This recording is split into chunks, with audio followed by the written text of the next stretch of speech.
Russia is observing a national day of mourning following Friday's deadly terror attack on the outskirts of Moscow. The Crocus City Hall concert venue, where gunmen opened fire on the crowd, has been turned into an impromptu memorial site for the 137 victims. The attack is Russia's deadliest for 2 decades. The so-called Islamic State has claimed responsibility, but the Russian president made no mention of them in his televised address. Vladimir Putin said the 4 gunmen suspected of carrying out the shooting were heading towards Ukraine when they were captured. Ukrainian President Volodymyr Zelensky has responded to the Russian claims by saying that Moscow is trying to divert blame. What happened on Friday in Moscow, it's obvious that Russian President Vladimir Putin and his gang are trying to shift responsibility onto someone else. They always use the same methods. Instead of dealing with his Russian citizens and addressing their concerns, Putin was silent for the whole day, thinking about how to link the events to Ukraine. Everything he does is so predictable. Let's get more on this with Hans-Jakob Schindler, Senior Director at the Counter-Extremism Project. Hans-Jakob Schindler, we just heard Zelensky flatly reject any involvement. Is Putin pointing the finger at Ukraine in an effort to keep Russians behind the war, or is there something else at play here? Well, it's no surprise that the Russian authorities and President Putin are trying to, lay this on Ukraine. What happened in Moscow was an abject and catastrophic failure of the internal security systems in Russia. It took the Russian security forces about an hour to even get to the scene. And I'm afraid this Russian narrative is increasingly clashing with reality. It is really questionable how it takes them an hour to get to the scene. But a couple of hours later, 400 kilometers from Moscow, they just happened to stumble upon the perpetrators, who very willingly and on camera admit to anything they had done a couple of hours earlier. Really weird. I wonder, do you expect a thorough investigation from Russia? Well, this is always the problem when you have fairly ideologized security services. There should be a thorough investigations because, as I said, there were abject failures, clear abject failures. The Russians were warned publicly by the US several weeks ahead of time and dismissed all of this. But since now everything has to point to Ukraine, and any argument in the narrative is good to go. For example, President Putin claimed there was a window prepared for them to enter Ukraine. Last time I checked, between Ukraine and Russian territory, there is the Russian army in an active combat situation with the Ukrainian army. Not quite sure what window could have been provided, or did he insinuate the Russian army was providing a window for them? The Islamic State affiliate, they claimed responsibilities mainly based in Afghanistan. What can you tell us briefly about the group and their objectives? Yeah, first of all, they declared responsibility not once, but thrice. Once at the time, at the night of the attack, with details that were not yet well known at the time when the statement was out. Second time to identify the fighters. And the third time to actually release video filmed by the fighters who conducted the attacks. So every time the Russian narrative was pointed towards Ukraine, IS claimed responsibility. ISKP, IS Khorasan province, is a very special affiliate of the Islamic State, purposefully set up by the Islamic State Center from Iraq and Syria. They sent emissaries into Afghanistan. It's partially manned by ex-Taliban, partially manned by foreign terrorist fighters, including Tajik terrorist fighters. And it has been the most active affiliate trying to conduct overseas attacks. Several arrests here in Germany, in France, in the Netherlands, several arrests in Russia in the last couple of years. Yeah, you've made it very clear that they were trying to own this attack. IS has been implicated in attacks in Russia before. Why are they targeting Russia? Russia was part of the forces that opposed the Islamic State in Syria.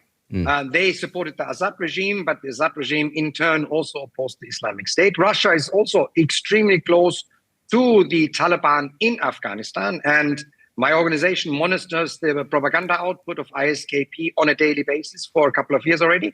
And the last couple of months, there's been a very marked uptick in mentions of Russia and the need to attack Russia in that ISKP propaganda. So they actually made clear that their next target is going to be Russia. IS is often quick to claim responsibility for attacks, sometimes falsely, we should say. How can we believe with reasonable confidence that they really are, in fact, behind this attack?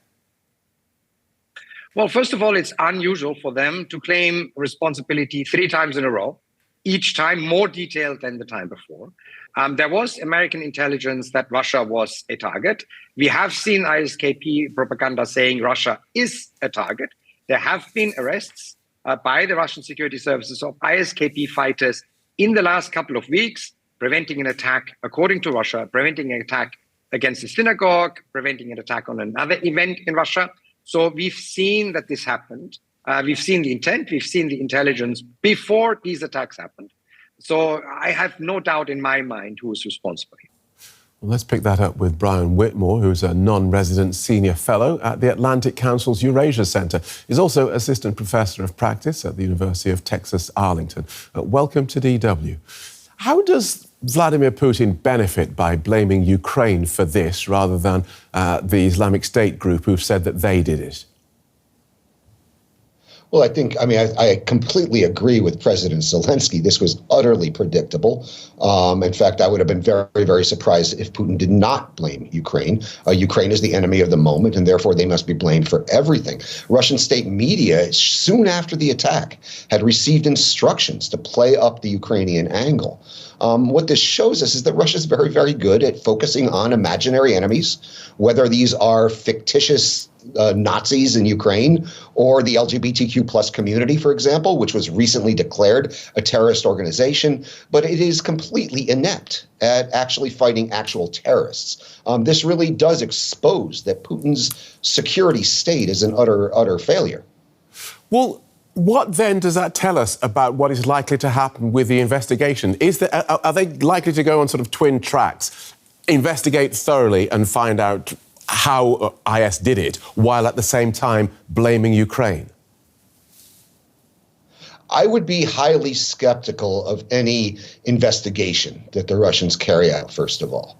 The Russian law enforcement organs are effectively tools of politics. They're not really law enforcement organs in the way we understand them in Western democracies. So I would be very skeptical. What they're doing behind, yes, I think they will probably have their own investigation about what's actually happening, but I would not expect that to be public. I expect them to try to pin this on Ukraine when they're already doing it.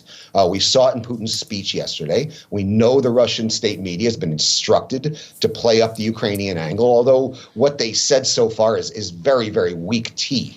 They claimed that the perpetrators were moving in the direction of Ukraine. That means they were moving west. And that the Ukrainians had prepared an opening for them to enter Ukraine. Now, how you're going to do that through a highly militarized border, I really don't know. As this attack was happening in the nights previous to it, I was in Kyiv. Kyiv was subject to nightly aerial bombardments in its major cities, including the capital, Kyiv. But I would take, to answer your question, I would take very, very, with a giant grain of salt, any public pronouncements about an investigation into this coming from the Russians. You've been very scathing about the Russian security setup, and we all know that terrorists only have to get lucky once, whereas if you're a state, you have to be vigilant all the time. How much do you think this war in Ukraine has caused Russia's security services to sort of take their eye off other balls besides Ukraine?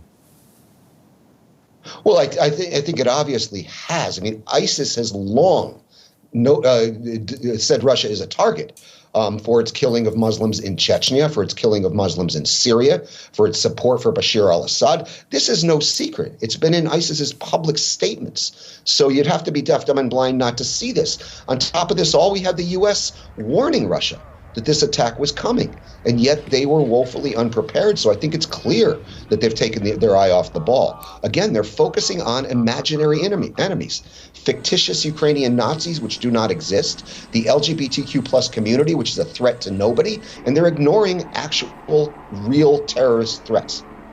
And a word about that terror warning that the US issued and which Vladimir Putin so publicly rejected earlier this month. Despite the public scorn that he heaped on it, do you think that it was actually ignored? That's a very, very good question. What we just saw suggests that it was. And I would add also that I think it's entirely appropriate that the United States gave this warning to Russia. Terrorism is everybody's enemy. Nobody wants to see innocent people killed anywhere. And I think it's entirely appropriate that the United States gave this warning to Russia, even though Russia's an adversary. We would give it to our friends in Germany or Canada or the UK, and we would give it to our foes in Russia. Again, terrorism is everybody's enemy. I think it was appropriate, but it does appear to me that the Russians did ignore it. The results speak for themselves. Thank you for joining us and outlining that so clearly. Brian Whitmore from the Atlantic Council and the University of Texas, Arlington. Thank you.